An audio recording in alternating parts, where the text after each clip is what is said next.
ఇది కరక్కాయ, ఇది అమలకి ఫలం అండి. ఇది అమలకి ఫలం, ఇది హరితకి ఫలం. హరితకి అంటే కరక్కాయ, హరితకి ఫలం. అమలకి, హరితకి, విభీతకి. విభీతకి అంటే తానికాయ ఫలం. మామూలుగా ఏంటంటే అందరికీ కరక్కాయ ఇంట్లో ఉండేది. దగ్గు వస్తే చిన్న ముక్క. కరక్కాయ పచ్చిది కాదండి.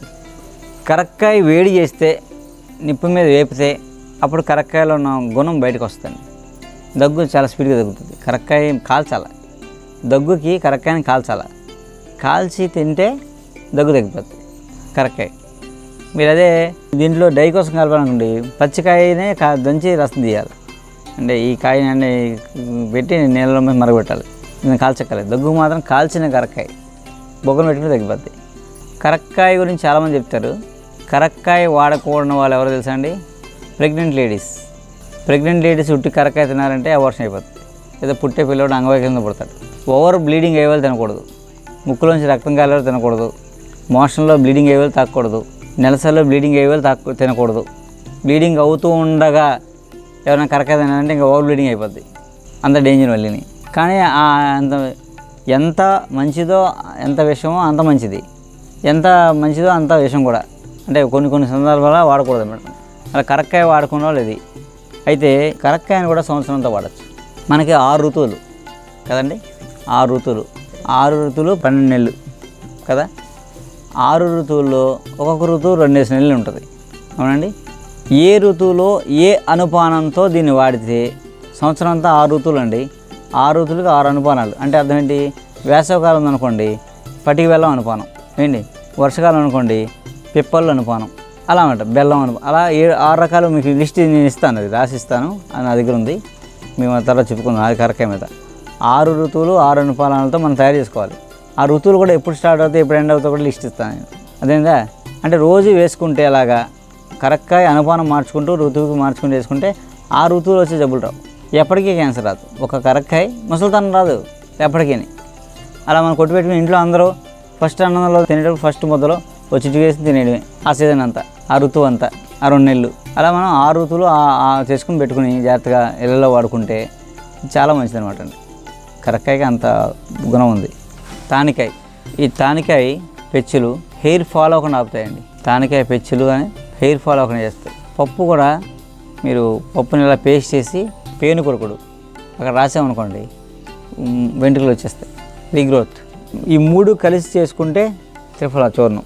త్రిఫల చూర్ణం జనరల్గా మనం ప్రతిరోజు ప్రతి సంవత్సరం ఎప్పుడైనా ఇంకా జీవితాంతం మనం అన్నం ఎలా తింటున్నామో అలా త్రిఫల చూర్ణం రోజు తినచ్చు. త్రిదోషాలని వాత పిత్త కఫాలని బ్యాలెన్స్గా ఉంచేది త్రిఫల చూర్ణం. కాకపోతే దీనికి ఒక ఫార్ములా ఉంది. అసలు పాత ఫార్ములా ఏంటంటే 1:2:4. అంటే 1 భాగం కరక్కాయ, 2 భాగాలు తానికాయ, 4 భాగాలు ఉసిరికాయ. ఇది ఒరిజినల్ ఫార్ములా. ఇలా చేస్తే త్రిఫల చూర్ణం చక్కగా పనిచేస్తుంది. జనరల్గా ఏంటంటే వేరే దాంట్లో ఉన్నాయని చెప్పేసి అందరూ సమభాగాలు కొంతమంది చెప్తారు, 3 సమంగా చేసేనని. కొంతమంది ఏం చేస్తారు 1:2:3 అలా చెప్తారు.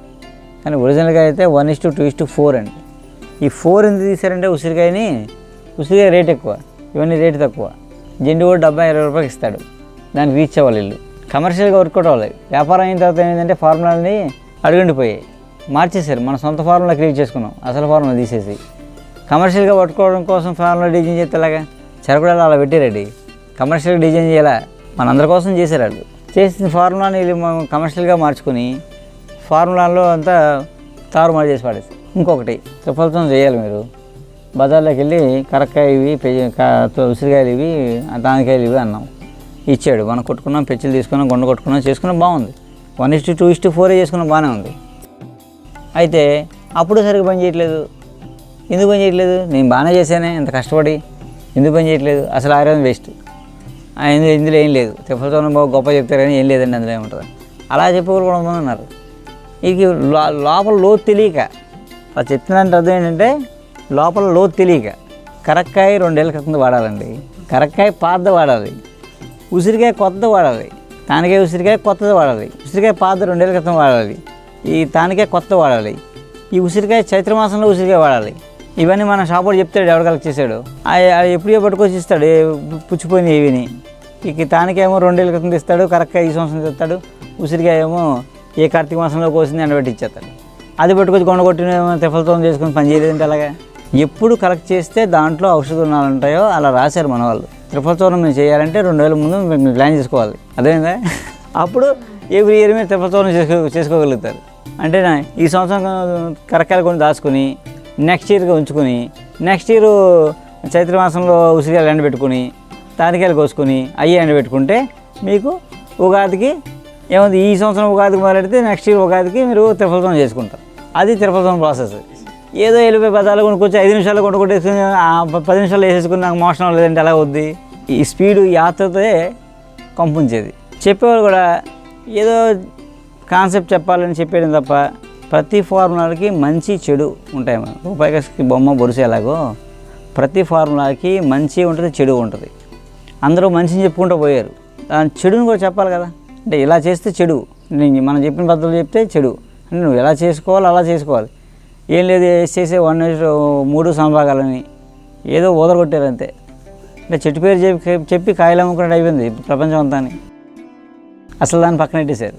మ్యాక్సిమం మనం చేసుకోవాలని ట్రై చేయాలండి, లేదా చేసేవాళ్ళు ఉంటారు పాపం అలా పర్ఫెక్ట్గా చేసి దాని మీద ఎక్కడ అసలు తూచా తప్పకుండా ఫార్ములాను ఫాలో అయ్యి చేసి కష్టపడి చేసేవాళ్ళు ఉంటారు. వాళ్ళకి మార్కెట్ ఉండదు. అలా చేసేవాళ్ళు ఉన్నారనుకోండి, చక్కగా చేసిన వాళ్ళకి తీసుకోవచ్చు. మనం బోలు మంది ఉంటారు చాలామంది కష్టపడి దీని మీద దృష్టి పెట్టి ఎఫెక్ట్ పెట్టి చేసిన ఉంటారు.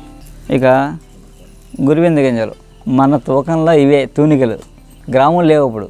గురువింజ ఎత్తు, ఆవగింజ అంతా అలాగేంటంటే తూకానికి వాడేవారు. ఈ గురువింద గింజ ఒక 4 గింజలు తింటే చచ్చిపోతామండి. గురువింద గింజలు తింటే వాంతులు అయిపోయి డెత్ స్టేజ్కి వెళ్ళిపోతాం. అలా వెళ్ళిపోయిన వాళ్ళు ఉన్నారు. ఇది పాయిజన్, ఇది విషయం. అది గురువింద ఆకు తినచ్చు, ఆకు తీయగా ఉంటుంది, కానీ గింజ చాలా ఔషధం. గురువింద గింజ చాలా ఔషధం. ఈ గురువింద గింజలు ఇంట్లో ఉన్నాయనుకోండి, మీ పేను కొరుకుడు గుండ్రంగా పోద్ది. ఇంద్రలుప్తం అంటే ఇంద్రధనుసులాగా అనమాట. అంటే పేను కొరుకుడు రౌండ్గా సరికిలే ప్యాచ్లు పడిపోతుంది. అది మాకు చిన్న ఇన్ఫెక్షను. ఈ గురువింద గింజ అరగదీసి గంధం రాస్తే పేను కొరుకు పోతుంది, కొత్త వెంట్రుకలు వచ్చేస్తాయి. అదే దానికి వాళ్ళు ఇంజక్షన్ చేస్తారు, స్టెరాయిడ్ ఇంజక్షన్లు చేస్తే ఏమవుద్ది, ఇదంతా పొక్కుపోయి లోపల ఉంటే మొలకలు బయటకు వస్తాయి, లేదా మొత్తం పోతాయి. గురువింద గింజ అరగదీసి రాస్తే ఈ మొలకలు వస్తాయండి. గురువింద వేరు ఇంట్లో ఉంచుకొని ప్రెగ్నెంట్ లేడీ మొలక కట్టామనుకోండి, డెలివరీ అయ్యేటప్పుడు నొప్పులు వచ్చేటప్పుడు, కడుపుతో ఉన్న వాళ్ళు ప్రసవం సమయంలో నొప్పులు వస్తున్నప్పుడు ఆ గురువింద వేరు మొలక కడితే నార్మల్ డెలివరీ అయిపోద్ది. గురువింద వేరు దాచుకుని ఇంట్లో అది మొలక కడితే నార్మల్ డెలివరీ అయిపోద్ది. గురువింద ఆకు కొబ్బరి నూనెలు వేసి మరగబెట్టి రాసుకుంటే హెయిర్ ఫాల్ తగ్గి హెయిర్ రీగ్రోత్ వస్తుంది, హెయిర్ ఫాల్ తగ్గిపోద్ది. గురువింద ఆకు పచ్చాకు ఎండాక ఏదో ప్యాకెట్ దొరికింది వేసారనుకోండి, ఉన్నది కాస్త ఊడిపోద్ది. గురువింద ఆకు పచ్చాకు కొబ్బరి నూనెలు వేసి మరగబెట్టి ఆ ఆయిల్ రాసుకుంటే హెయిర్ రీగ్రోత్, హెయిర్ మళ్ళీ గ్రోత్ వస్తుంది, ఫాల్ కంట్రోల్ అయిపోద్ది, ఊడడం తగ్గిపోద్ది, కొత్త ఇంట్లో బయట ఖచ్చితంగా వస్తాయి. వేరేమో మొలక కడితే నార్మల్ డెలివరీ అవుతుంది. ఇవి చిల్లగింజలు చూసారా, ఇదే జన్మనిస్తుంది. ఇదే తేడా చేస్తే పైకి తీసుకెళ్ళిపోద్ది. గురువింద గింజలే తింటే పైకి పోతాం, వేరు కడితే బయటకు వస్తాం. అలా ఉంటుంది అన్నమాట, ప్రతిదానికి ఉంటుంది మేడం. కానీ చెప్పరు మన వాళ్ళు. కొన్ని ఉంటాయి సేఫ్గా ఉన్నాయి, ఇక అలాంటి చిల్లగింజలు లాంటివి. ఇవి చాలా సేఫ్. ఇవి చిల్లగింజలు అండి, అంటే ఇండుపు గింజలు అంటారు, ఇంగ్లీష్లో క్లీనింగ్ నట్. ఇవి మొట్టమొదటి ఇళ్ళలో ఎందుకు ఉండేవంటే వాటర్ ప్యూరిఫికేషన్ కూడా వాడేవారు. వర్షాకాలం దాచుకుని పిక్కలు వర్షాకాలంలో నీళ్ళు ఎర్రగా వచ్చి మనకి చెరువులో కానీ నదులో కానీ ఆ ఎర్ర నీళ్ళు తెచ్చుకొని ఏం చేసేవారు, బిందులో ఇలా తిప్పితే బిందులో అరగదీసేవారు. ఇతర బిందులు కదా, లోపల రఫ్గా ఉండేది, అది రాగి బింది, దాంట్లో పెక్కేసి బిందులోనే అరగదీసేవారు. ఆ రాపిడికి అంతా ఈ గంధంలో వచ్చి ఆ నీళ్ళలో కలిసేది. మనం ఇలా తిప్పుతుంటే మనం చూస్తుండగానే ఆ ఎరుపంతా తిరిగిపోయి మట్టి అంతా తిరిగిపోయి నీళ్ళు ఫ్రెష్ నీళ్ళు పైకి వచ్చి ఈ మట్టి అంతా కిందకి వెళ్ళిపోయింది.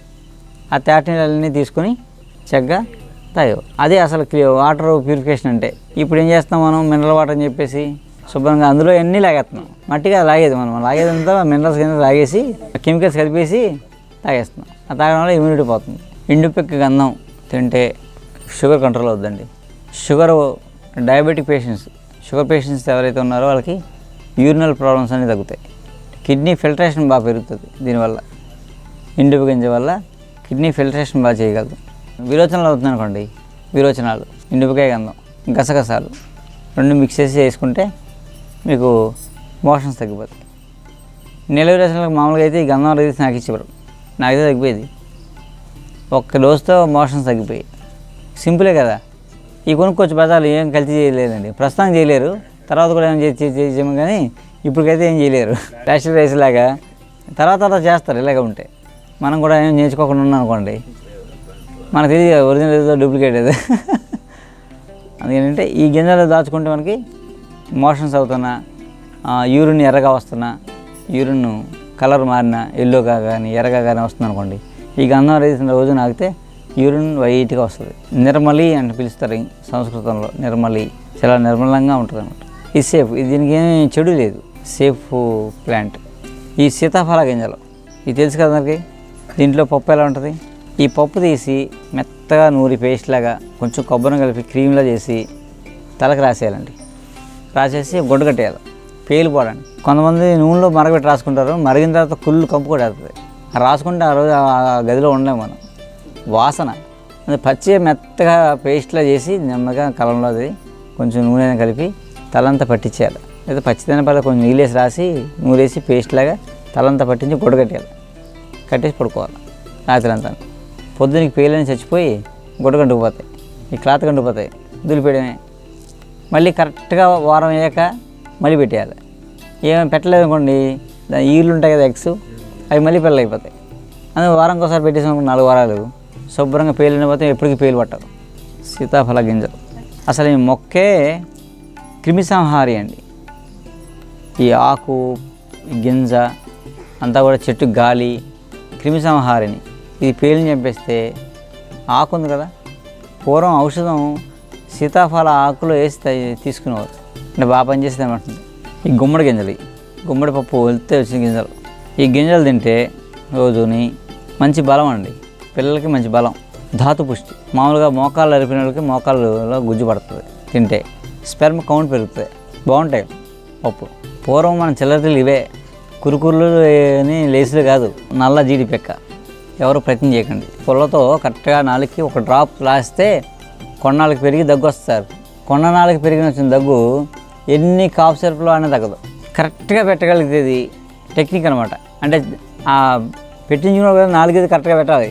అందరికీ 4 నొక్కడం రాదు, లోపల నొక్కడం 4 పుక్కిపోద్ది. వెరీ డేంజర్ ఇది. కొన్నాళ్ళకి మందుగా వాడేవారండి. ఇలా కత్తితో ఇలా ఘాటు పెట్టి గట్టిగా ఇలా నొక్కి ఆ పుల్లతో తీసి జీడి కరెక్ట్గా ఆనమని అలా రాసేవారు. నేను కొన్ని వేల మంది పెట్టాను, తగ్గిపోద్ది 1 డోసు. ఇదంత బాధ ఎందుకు, ఇంత రిస్క్ కదా. అదే అలా రాత్రి పడుకోగానే దగ్గు వస్తుంది అనుకోండి, అలా చూస్తే కొందరికి ఇలా ఏర్పడి ఉంటుంది అలా ఒక పొడుగ్గా. ఇది పెట్టకలేకుండా సింపుల్గా చెప్పమంటారు ఏమిటి, హోమియోలో హయోసియామస్ అని డ్రగ్ ఉంటుంది. హయోసియామస్ 30, హయోసియామస్ 30 నైట్ డోస్ వేయాలండి. రేపు పొద్దున్న సగం తగ్గింది అనుకోండి, మరి ఇంక డోస్ వేయకూడదు. తగ్గింది కానీ 3 డోస్ వేసారనుకోండి టాప్లో వేసిపోద్ది, మళ్ళీ రివర్స్ అయిపోద్ది. 1 డోసు వేస్తే తగ్గిపోద్ది. 2 రోజులు చూసి ఇంకా కొంచెం ఉంటే 1 డోసు. 1 డోసు లేదా 2 డోసులతో ఆ కొండ 4 వాళ్ళు వచ్చిన దగ్గు తగ్గిపోద్ది. సింపుల్ అన్నమాట. ఇవన్నీ హోమియో కిట్ కూడా పెట్టుకోవచ్చు ఇంట్లో చక్కగా. నక్కు స్వామికాయ ఇలాంటివి ఉన్నాయి కొన్ని. జనరల్గా ఇళ్ళలో అందరూ సింపుల్గా వేసుకోవచ్చు. అటువల్ల ఏం చెడు చేయదు. ఎమర్జెన్సీలో బాగా పనిచేస్తాయి. కరెక్ట్గా ఇండికేషన్ చూసుకుని వేసుకుంటే చాలా బాగా పనిచేస్తాయి. సింపుల్ అన్నమాట. ఇవన్నీ దొరుకుతాయి ఎక్కడ పడితే అక్కడ. మన మందులు అయితే కష్టపడి మనం చేయాలేమో, చేయడానికి దొరకదు. చేసి ఉంచుతారు పాపం కష్టపడి, అవి ఈజీగా దొరుకుతాయి. కానీ వేయడం తెలియాలి మనకి, లాజిక్ తెలియాలి. హైసెన్స్ 30 వేస్తే అది బాగా కొన్నాళ్ళకి తగ్గిపోద్ది, 1 డోసులో పోద్ది. ఈ మామూలుగా అయితే జీడి పెట్టేవారు, ఈ వైద్యాలు అయినప్పుడు జీడి పెట్టేవారు. అయితే ఆయుర్వేదంలో ఇది చాలా డేంజర్ అండి. ఇది ఇలా కాలుతంలో వచ్చిన పొగ మనకు తగిలిందనుకో మొహానికి, పొద్దున్న ఇంత లావు అయిపోతాం. ఇది చాలా డేంజరు. దీన్ని శుద్ధి చేస్తాం. శుద్ధి చేసి బల్లాతక లేహ్యం చేస్తారు మాకు ఆయుర్వేదంలో. బాగా చిక్కి సెలిమైపోయిన ఎండిపోయినోడికి ఈ లేహ్యం పెడితే మళ్ళీ బలం వచ్చేస్తామన్నమాట. అయితే శుద్ధి చేయాలి. ఇందులోనే యాసిడ్ కూడా పోవాలి. ఏం చేస్తారు అప్పుడు, ఆవు పాలు వేసి పిక్కలను వేసి మరగబెడతారు. ఇంకా అక్కడ ఉండరు, ఏ పోయో పెట్టేసి వెళ్ళిపోతే దూరంగా అక్కడ ఉండరు, ఆ పొగలో ఉండరు. పొగ తగలకుండా జాగ్రత్తగా అని చేస్తారు. చేసి అలా పోయిన తర్వాత పాలన్నీ అయిపోయాక పిక్కలు తెచ్చి ఎండబెట్టుకుని గుండగొట్టి నేతిలో వేయించి అప్పుడు పొడి కొడతారు. ఆ పొడితో లేహ్యం చేస్తారు. బలాత లేహ్యం బయట అమ్ముతారు బజార్లు. కానీ కరెక్ట్గా ఆ సిమ్టమ్స్ అవి చూసిస్తారు. అది మాత్రం తేడా వస్తే ఒళ్ళు వాచిపోద్ది. తర్వాత దీనికి ఇంకో పేరు, దీని పేరు క్లీనింగ్ నట్ కదా, దీని పేరు మార్కింగ్ నట్. శాఖలో బట్టలకి మార్క్ చేసుకున్నారు అనమాట గుర్తుగాని. ఆ మార్క్ పెట్టింది కూడా ఇది నాకు ఎలర్జీ అనుకోండి, పడదనుకోండి, ఇది ఒక్కసారి పడదు కొంతమందికి ఎలర్జీ అనుకోండి, ఆ షర్ట్ వేసుకుంటే ఇది ఒళ్ళు ఉబ్బుపోయేది అనమాట, అంత డేంజర్ మార్కింగ్ నట్. చిక్కి శల్యం అయిపోయిన కూడా జీవం పుట్టిస్తుంది, జీవామృతం. ఇదంతా అంత విషము అంత అమృతం అంటే చాలా మంచి ఇది అనమాట జీవామృతం. టీబీ పేషెంట్స్, టీబీ హెచ్ఐవి పేషెంట్స్కి బాగా సన్నగా అయిపోయిన వాళ్ళకి ఇది కానీ పెడితే మళ్ళీ చక్కగా మంచి పుష్టిగా తయారవుతారు, మంచి ఎనర్జీ వస్తుంది, చాలా స్పీడ్గా రోజుల్లోనే మార్పులు కనిపిస్తాయి, అంత మంచిది. అమృత బల్లతకాలు ఏమంటారు, జీవామృతం పిలుస్తారు, అలా చాలా.